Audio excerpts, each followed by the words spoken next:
E aí, gente, tudo bom? Espero que sim, espero que vocês estejam bem e se cuidando. Vamos dar então continuidade às nossas aulas. A gente vai começar corrigindo a atividade e aí sim prosseguindo para o conteúdo que a gente tem que seguir, tá bom? Vamos lá então. Vamos lá, pessoal, dar início à nossa aula. Primeiramente, com a correção da atividade que eu deixei para vocês. Vocês fizeram, responderam, mas a gente vai dar uma passada só para esclarecer alguns pontos. A questão número 1, ela diz o seguinte: durante o período pré-colonial do Brasil, qual foi a principal atividade econômica desenvolvida? Essa atividade era a extração do pau-brasil. A gente viu que era o principal interesse dos portugueses quando eles chegam aqui, já que eles não encontraram ouro e prata. Então eles começam a desenvolver essa atividade, eles usam mão de obra indígena e essa exploração ela leva à criação das feitorias, que é a nossa questão número 2. O propósito da criação das feitorias era justamente servir como armazém para que essa madeira que fosse extraída tivesse um lugar para ficar armazenada, ficar guardada, até que ela pudesse ser carregada nos navios e levada de volta para a Europa. Então, o propósito da criação das feitorias era justamente esse: servir como depósito, como armazém e facilitar o transporte do pau-brasil. A 3, ela pede para citar os principais objetivos da expedição comandada por Martim Afonso de Souza. Então, essa expedição ela é decretada pelo rei de Portugal a partir do momento que se vê que existe uma necessidade de efetivamente ocupar o território. Eles estavam aqui, mas o território não estava ocupado pelos portugueses. Isso causou o contrabando do pau-brasil, isso levou aos franceses estarem presentes no território, então se criou essa necessidade dessa expedição. Como principais objetivos, a gente tinha estabelecer povoados, expandir o território, procurar ouro e prata, expulsar os franceses, todos os invasores, mas em especial os franceses, que eram os que estavam mais presentes, e de fato estabelecer o domínio de Portugal sobre o Brasil. Meio que fincar uma bandeira fictícia dizendo que o Brasil agora, o território, pertencia a Portugal. A 4 pergunta quais foram os fatores que determinaram o declínio das capitanias hereditárias. Então a gente tem vários. A falta de apoio de Portugal não dava esse apoio para as colônias, então era uma distância grande entre os territórios e Portugal ele queria que se explorasse os territórios, mas ele não dava nenhum apoio. A gente tinha a questão das capitanias elas estarem dando prejuízo, ser trabalhoso cuidar de um território tão grande como eram as capitanias. Muitos donatários não tinham interesse em ir até as capitanias, mas muitos deles não foram convidados, eles foram obrigados a irem até as capitanias. Então, todos esses fatores eles levam ao declínio. A gente tem um poder descentralizado que dificulta essa organização e esse controle do território, e isso vai levar à solução do do Dom João, para conter o fracasso das capitanias, que vai ser o governo geral, que é a resposta da questão 5. Vendo o fracasso das capitanias hereditárias e buscando um poder, um controle, um governo mais centralizado, o Dom João ele cria o governo geral e envia para o território um governante que vai tomar conta das capitanias hereditárias, que vai servir como autoridade portuguesa sobre as capitanias para tomar conta do território. A questão 6, ela pergunta o que foi a União Ibérica. Então foi o período da história em que o trono de Portugal e Espanha se unificaram. A gente tem a morte do herdeiro de Portugal, tem uma crise sucessória, o trono eventualmente fica vago, e aí por causa das relações familiares entre os reinos ali da Europa, o próximo na linha sucessória seria o Filipe II, que se aproveita dessa oportunidade para se tornar ao mesmo tempo o rei da Espanha e de Portugal, unificando os dois tronos. A 7 pergunta o que foi o bloqueio espanhol imposto sobre a Holanda e de que maneira influenciou a colônia brasileira. Então, agora que o trono de Espanha e Portugal está unificado e a Holanda se tornou independente, a Espanha, para retalhar a Holanda, ela cria um bloqueio dizendo que as colônias espanholas, e agora como os tronos são um só, consequentemente as colônias portuguesas também, não poderiam fazer comércio com a Holanda. Como a Holanda ela tinha acordos de comércio com Portugal, especialmente aqui no Brasil, isso vai influenciar a colônia, porque, graças a isso, a Holanda vai decidir invadir o território, dando início ao período de ocupação holandesa. A questão 8 pergunta quem foi Maurício de Nassau e quais medidas adotou nas colônias. Maurício de Nassau foi o cara indicado para tomar conta do Brasil holandês, do território brasileiro que estava sendo ocupado pela Holanda. Ele adota medidas no sentido de melhorar a vida dos senhores de engenho, dar mais liberdade, trazer mais opções para esses caras, para, de maneira geral, melhorar a convivência e a vida desses caras nas colônias.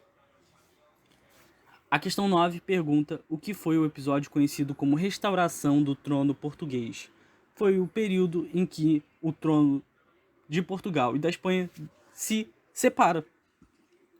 A gente teve na União Ibérica essa junção, e agora com a restauração do trono português, os nobres portugueses, a elite portuguesa, ela se reúne e, querendo acabar com esse domínio espanhol sobre Portugal, eles reunificam Portugal como um todo e separam Portugal da Espanha.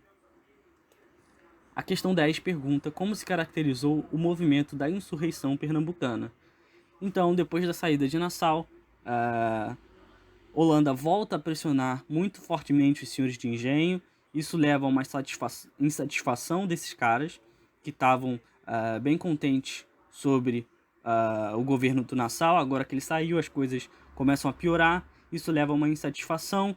Portugal, agora que recuperou o trono, também quer recuperar esse território.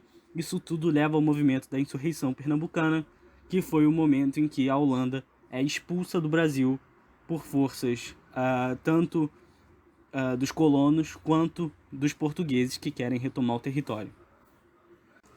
Falando do assunto de hoje a gente vai tratar sobre a produção do açúcar no Brasil.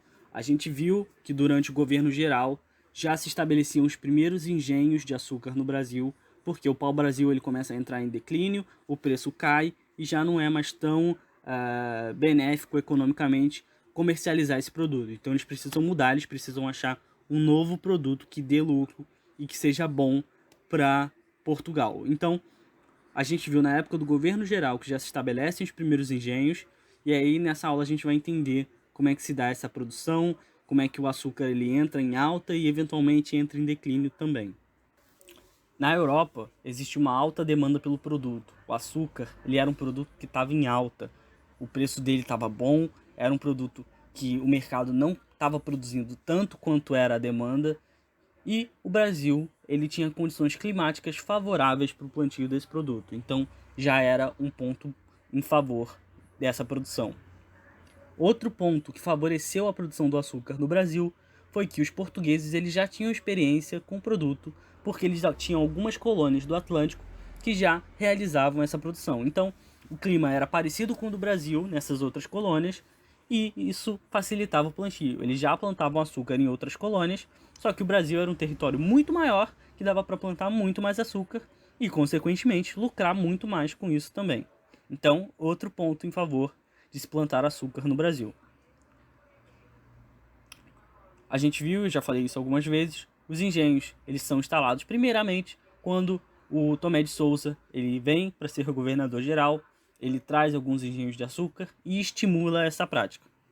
A intenção dessa produção era para ser em larga escala. A gente tinha um mercado que tinha alta demanda para esse produto, a Europa queria muito o açúcar, estava em alta, então agora que eles tinham um território bem amplo, um clima favorável, experiência de como fazer, de como se organizavam os engenhos, estava tudo favorável para eles começarem uma produção em larga escala, muita quantidade desse produto, porque a Europa tinha essa demanda. Esses engenhos eles tinham características que favoreciam essa alta produção. Então, existia um modelo, que era o modelo que eles utilizavam nas outras colônias, para que essa produção fosse feita de maneira mais efetiva. O primeiro ponto eram os latifúndios. Latifúndios são grandes pedaços de terra, então era essa parada. Acha um grande pedaço de terra e planta só açúcar. E aí a gente entra no segundo ponto, que é a monocultura exportadora. Monocultura é o plantio de um só produto, a cultura de um só produto. Não se existia a intenção de colonizar o Brasil. O Brasil era somente um pedaço de terra que eles iam plantar e lucrar com isso. Então, latifúndios, grandes pedaços de terra, plantando um só produto nesses grandes pedaços de terra, tudo voltado para exportação. Ou seja, o objetivo não era deixar esse açúcar no Brasil, era produzir o máximo que eles conseguissem e levar para fora para poder vender e lucrar com isso. A mão de obra, ela se caracterizava por ser escrava. Então, nesse momento, não era lucrativo pagar e também não existiria pessoas dispostas a virem ao Brasil para realizar esse plantio. Então, a mão de obra utilizada era escrava. Primeiro, a indígena. Então, eles começam usando mão de obra indígena para realizar esse serviço. A gente viu que, a princípio, a relação entre indígenas e portugueses era amistosa. Com o tempo, isso vai mudando gradativamente. Os portugueses vão adotando uma postura mais rígida em relação aos indígenas.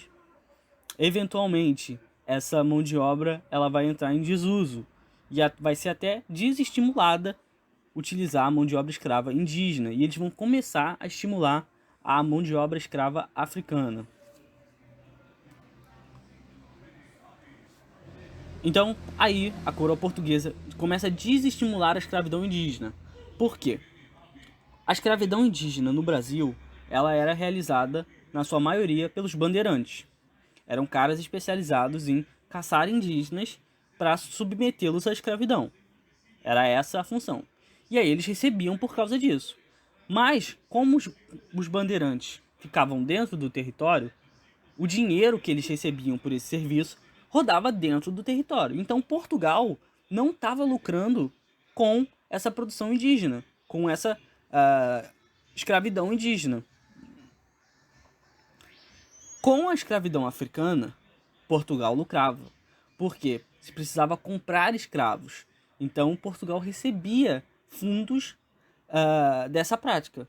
Então para Portugal era muito melhor estimular a escravidão africana, da qual eles estavam recebendo dinheiro, que o dinheiro ia para Portugal, do que pela indígena, em que o dinheiro não ia para Portugal e ficava concentrado dentro da colônia. E aí isso leva Portugal a desestimular a escravidão indígena e eventualmente proibir, porque aí ele ia lucrar muito com essa questão da escravidão africana.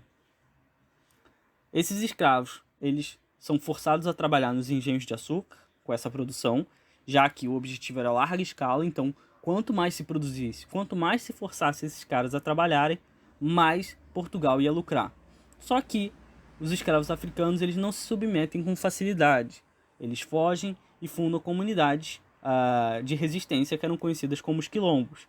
Então, devido às terríveis condições, tanto de transporte quanto a condição de vida aqui, eles tinham toda a questão de estar num lugar estranho, de um lugar diferente, longe das famílias, muitas vezes tendo visto atos horríveis durante a viagem e no próprio território. Eles se revoltam com essa situação, eles não se contentam de maneira geral e eles acabam muitas vezes fugindo, e isso leva a um mercado de captura desses escravos fugitivos, que vai levar aí a um ciclo de conflito entre os escravos que fogem e os caras que estão indo atrás deles recuperar esses escravos. Agora falando um pouquinho sobre as características da produção do açúcar, onde esse açúcar era produzido, quais eram essas características desses engenhos, que era onde o açúcar era produzido. Então, a gente tem como principal característica os latifúndios, como a gente tinha falado antes, essas grandes propriedades de terra em que se fazia todas as etapas da produção. Os donos que tomavam conta dessas propriedades eram os senhores de engenho. Na sua grande maioria eram particulares portugueses que recebiam essas terras através do governador-geral. O governador-geral concedia essas terras já especificamente para a criação de engenhos voltado para o açúcar. Dentro do engenho existiam todas as instalações necessárias, então era muito raro precisar sair do engenho. O foco era a produção do açúcar e dentro do engenho era onde acontecia todas as etapas desse processo. Por exemplo, na moenda, onde se moía a cana e extraía o caldo, caldeira, onde o caldo era purificado, a casa do purgar, onde o açúcar era refinado e o processo finalizado. Existia também os locais de habitação. A gente tinha a casa grande, que era a habitação do senhor de engenho, e a gente tinha a senzala, que era onde viviam os escravos. Então, toda a estrutura que se precisava estava dentro dos engenhos. Esse processo ele se torna muito lucrativo e logo o Brasil se torna o principal produtor de açúcar. Era ele que supria o mercado europeu quase que por completo. E isso faz com que o número de engenhos aumente. Está dando dinheiro, os engenhos estão trabalhando, estão produzindo, vamos aumentar o número de engenhos para que essa produção aumente e, consequentemente, o lucro aumente também. E aí os principais núcleos onde se concentrava essa produção açucareira era Pernambuco, Bahia e depois São Vicente, que hoje é o território de São Paulo. Os senhores de engenho, eles não lucravam alto. Apesar de ser um mercado muito lucrativo, a grande parte desse dinheiro ficava com os intermediários. O pessoal que fazia a parte do transporte e da venda desse produto em território europeu. Em especial, o grande grupo que se beneficiava disso eram os holandeses, já que eram eles que cuidavam justamente dessa parte de transporte e distribuição na Europa. Então, os holandeses, trabalhando junto com os portugueses, estavam lucrando muito com essa produção. E aí vai acontecer o que a gente falou da União Ibérica, e aí os holandeses, de repente, perdem esse comércio que para eles era o principal, era o mais lucrativo, e de repente agora eles não podem mais fazer isso. E aí isso vai levar ao processo que a gente viu da invasão holandesa. Agora que eles não têm mais esse negócio, de maneira legítima, eles vão invadir o território e tomar a produção de açúcar. A gente viu como funcionou esse processo da ocupação holandesa e eventualmente eles são expulsos. E aí eles vão pegar toda a experiência que eles tinham com a produção de açúcar e levar para as colônias deles nas Antilhas, que ficam na América Central. E aí agora eles vão começar a produzir usando essa experiência e o clima favorável, vão começar a produzir em larga escala. Porque o negócio era muito lucrativo quando eles estavam no Nordeste do Brasil. Agora que eles foram expulsos, eles vão continuar fazendo essa prática. Isso vai levar a uma concorrência. Antes, o açúcar brasileiro era basicamente o principal, era o centro do comércio do açúcar, da produção do açúcar. Então, agora eles têm concorrência. E os holandeses vão começar a vender esse açúcar a preços muito mais baixos do que o de Portugal. E aí agora não tem mais hegemonia de mercado. Portugal não é o único que está vendendo açúcar, tem os holandeses também. E como os holandeses estão vendendo esse produto a um custo mais baixo, vai criar uma queda de preço no geral. A queda de preço faz com que os lucros diminuam também. E aí Portugal começa a procurar novos produtos para suprir essa queda. Estavam lucrando muito alto quando não tinha concorrência, agora que tem concorrência não estão lucrando mais tanto e estão procurando um outro produto para que possa suprir essa demanda e essa queda na economia. Mesmo que em escala muito menor do que o açúcar, o tabaco vai surgir com algum destaque porque ele tinha muito valor, especialmente na África, nas colônias portuguesas na África, onde eles faziam toda a captura dos escravos.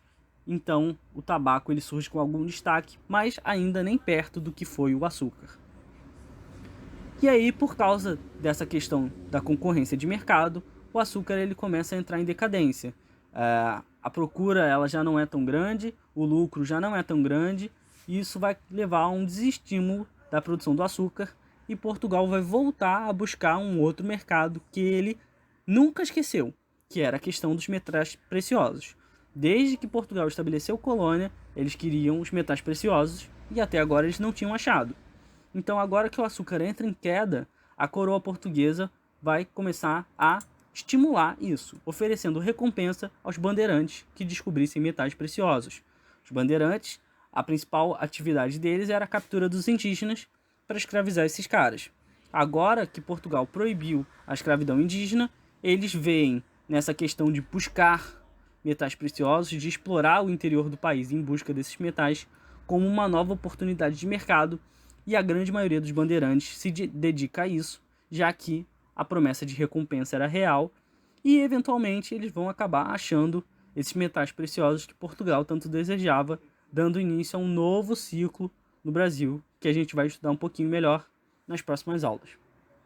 Então é isso, pessoal. Espero que vocês tenham gostado, que tenham entendido, que tenha ficado tudo bem claro. Se não, por favor, enviem as dúvidas, as perguntas, as sugestões, o que quer que sejam, enviem para mim, para a gente poder estar conversando e está sempre melhorando esse processo, que é muito novo, tanto para vocês quanto para nós professores, tá bom?